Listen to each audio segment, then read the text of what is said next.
Where do you start when life gets chaotic? I always start with the same question. What's for dinner? That is what I wanted to share with you today is the reason why I start there. What's for dinner? And why that helps me figure out and make progress.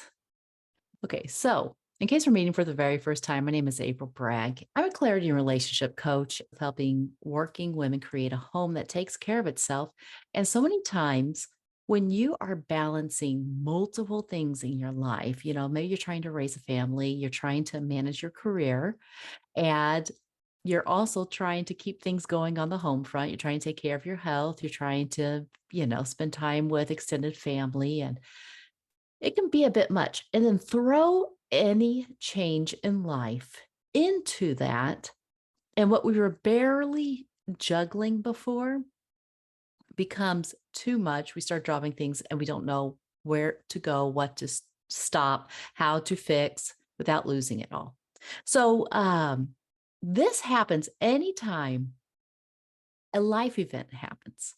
So for us personally, Hiram and we have the distinct, and I do mean distinct, pleasure of hosting both of our kids. It has been over a year since all four of us have lived under the same roof. And if you know me, you know I love my kids and I love spending time with them. And I love spending time with them probably more than they love spending time with me. They love me, but I quality time is my favorite love language. And so, I try not to be too weird and too needy. But I love it when they make time for me. So anyway, our daughter moved in. And so this week, it just reminded me, I'm like, I should bring this to the podcast. I should talk about this. Why in the world, what's for dinner is the first question I ask when life feels chaotic. So imagine, you're getting ready to move, you're having a day, you're getting ready to go on vacation, you're getting ready to come back from vacation, your um, new baby's being born, sickness, all these things. You wake up and something unexpected or something more than normal happens. And it feels like you're waiting for the dominoes to just kind of take over. There's going to be this, we're going to get behind on that, we're going to get behind on that. Or maybe you're already in that space of, I feel like I am behind in multiple areas. I've got mountains of laundry, I've got stacks of paperwork, I've got 600 emails from work that need to be gone through in case I'm missing something. Whew, take a deep breath and answer this one question. What's for dinner? It's amazing because when it doesn't matter how busy life gets, our brain is still, it can only manage so many things. And it has a way of prioritizing things, whether we're paying attention to it or not. And one of the things that is most pressing in our life, whether we realize it or not, is the need to eat. Unless you are consciously, purposefully practicing extended fasting, which is a wonderful tool for health, you still have to answer the question, what's for dinner? Like, even, what's for dinner? Well, I'm fasting. Oh, good. I don't have to worry about what's for dinner. But you will be amazed. I mean, literally amazed at how much brain space opens up if you just answer this question first. Whenever it feels like life is getting busy, what's for dinner? Decide on that right then, right there. How are you going to make those arrangements? Going to go out to eat? Going to bring something home? You've got something in the freezer that needs to be defrosted. My mom, by the way, Sandra Enlow, she, I have been telling her, I don't know if she's done this or not. I've been telling her for forever that she needs to make a cookbook because she can make the biggest, most amazing meals in the shortest amount of time. And she is amazing at it. It comes from having 9 kids and being able to um, make great meals out of practically very few ingredients. Nowadays, she attends a small church and she will often single-handedly or with some help just cook Sunday dinner for the entire church, 30 to 50 people. Pretty amazing. Pretty amazing woman. And it's we all need, so if we answer this question, what's for dinner? Then what happens is this: we free up all that brain band, all that brain, activity, all that space, that energy that was going out. Do you remember, if you listened to my episode last week, I talked about how indecision can cause us to lose energy. It's like having a window open while the air conditioning is running on a hot summer day. So, answering this is one way of getting that energy back. So, you answer that question, you get a little bit of energy back, and then you say, what's the next important thing that I need to focus on? So, answer the big question, even though it's hours and hours and hours away. And it feels like, oh, I could totally wait and I don't need to answer that now. Go ahead and answer it and then see what happens with your energy. Okay, so that is tip number one when life gets chaotic. That's where I always start. If I am going over to a friend's house and helping them pack up and move, honest to goodness, I will arrive at the beginning of the day with boxes and tape. And, you know, those are important things, just so you know, boxes and tape. And then, first thing, I'll ask them, have we made dinner plans? Now, on packing day, my recommendation is always to go with pizza. Always. Why wouldn't you? Pizza was made for packing and moving days. But there's dinner plans because you're going to be emptying out the refrigerator. You've got all the stuff. So you need to have a plan. Then we can move on with so much more focus. All right. If you're sitting at work and you are feeling a little bit stuck and a little bit overwhelmed, did you already decide what's for dinner? Okay. So that's tip number one. If you want to take this next level, this is what I like to do. I don't share this a lot, but this is a thing. Make a 7-day meal plan. I'm not going to, and just 7 days. What we would eat for supper for 7 days. Okay. And make sure it's things that are easy, things that the family like, that you don't have to fuss about it much.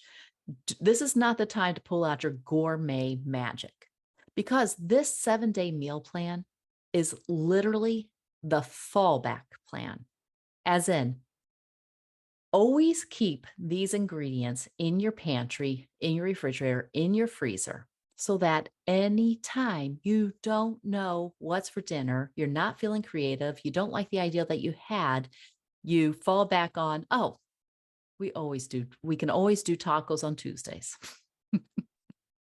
That should be a thing. Tacos on Tuesdays, or homemade pizzas on Fridays, super easy, or hamburgers and French fries on Thursday, or grilled chicken and salad on Wednesday. It's a fallback plan. You don't have to eat it all the time, but if you are stuck in indecision and you can't decide anything else, this is what you fall back on. When you make that decision of what those things will be, you're going to find out, oh, wow, life feels a little bit easier because I have a plan for several days. Now, we can plan to change it all you want. You can change it on the spur of the moment if you want. Ugh, tacos don't sound great. Let's go out to eat. Sure, do that. But you're going to find out that just having this idea in the back of your mind that nothing else, if nothing else, we can do this. Oh, you're going to save so much energy. All right. So there's one reason why I like to start with what's for dinner.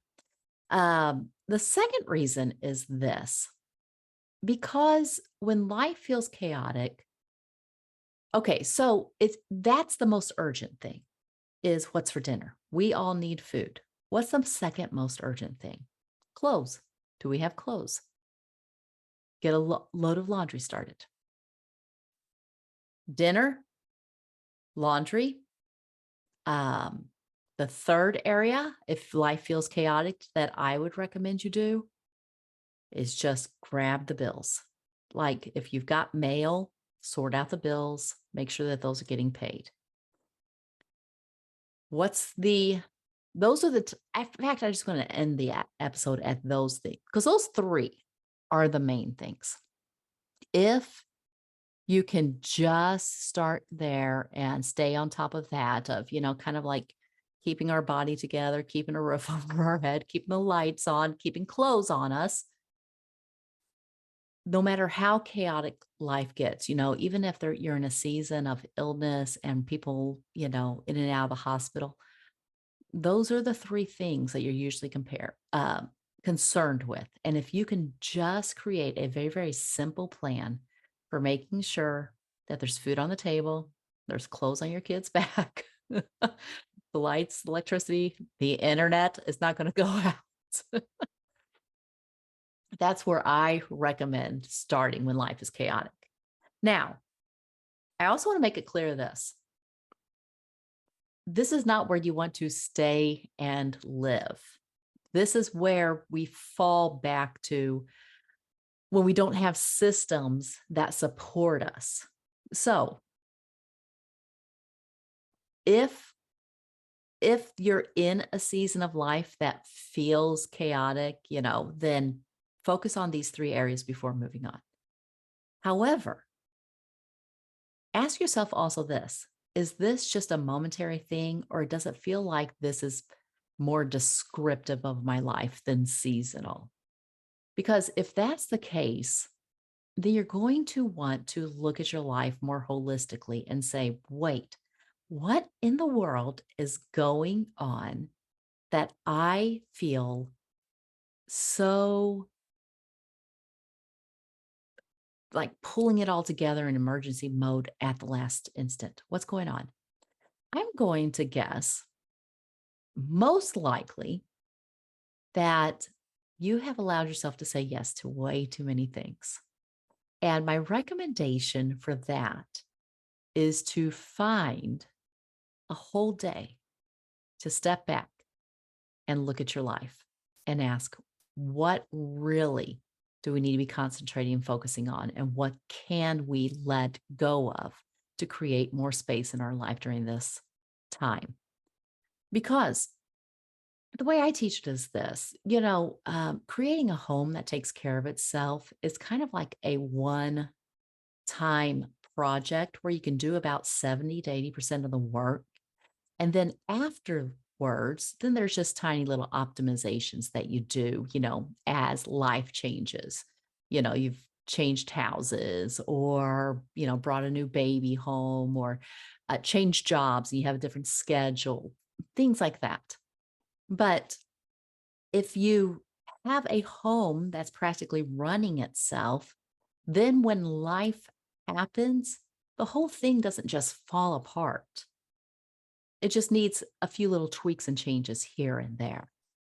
But if it feels like every time life happens that it's all falling apart, then I would say there needs to be more time where you're figuring out how do we create more systems in place here and things that we can manage easily so that when life gets busy. But honestly, you need to look at yourself and say, am I double booking myself in my calendar? Because many, many times sometimes that's the problem. Sometimes we're indulging in too much perfectionism on the, maintaining the home front. We're thinking it should be color coded and alphabetized and, everything perfect and labeled. And I was talking to a friend recently, and she's like, I hate dusting. And I'm like, why do you hate dusting? And she says, it takes so much time. It takes 4 hours. She has a 1-bedroom apartment. And I'm like, how in the world can it possibly take 4 hours? Until she told me how she dusts. She dusts everywhere, whether it needs it or not. So she's going over the tops of the door jabs and into the blinds and all that. whether it needs dusting or not. And then, she does it for 4 hours, burns herself out on it, and doesn't want to visit it again for a month or two. And I don't blame her. I mean, 4 hours of dusting is a long time. I don't do that. I dust like 10 minutes at a time. That's it. I don't even know that I take 10 minutes. Those Swiffer disposable Swiffer things are so amazing. They actually have cut down way on the amount of time it takes to dust. All right. I have gone on a rabbit trail. We were talking about when life gets chaotic, where do you start? You start with dinner. What's for dinner? Answer that question. Going forward, if you create a plan for, like a 7-day meal plan that you can fall back on, that's the pro tip. But you don't have to do that. Just answer what's for dinner, then use that bandwidth that it frees up in your brain to start tackling the other things. Oh, and I should probably tell you this. It's always better to create a list. You probably already know that, but I can't tell you how many times that I start my day and I'm like, oh, I've got so much to do, so much to do. It's like, I should create a list. And I start writing the list. And after 6 items, I'm like, oh, I'm out. Oh, there we go. Perfect. When it's in our brain, it feels so much heavier. When we put it on a list, it feels smaller. So if life is chaotic, be kind to yourself. Decide what's for dinner, make that plan, and then go on and answer the next question. Take care of the next area of concern. Breathe, relax. It can all get better. All right. I hope this has helped. If you have any follow-up questions, feel free to email me at april@braggcoaching.com or ask me on social media. You can find me on Facebook or Instagram. On Instagram, it's April Bragg About Life. So it's named after my podcast. And I'd love to address any questions that you have. I find it fun. So anyway, new season of life. Both of our kids are living under our roof again after a whole year. So it's so much fun. We're going to go out to eat at one of our favorite restaurants tonight. That's what's for dinner. I did the same thing. I answered that question and then I'm like, oh, I should get ahead of myself and record this podcast. And so I did it. And now I'm going to feel amazing because I am like 3 days ahead of schedule. And that just always feels amazing. So anyway, I hope this has helped. Talk to you later. Bye-bye.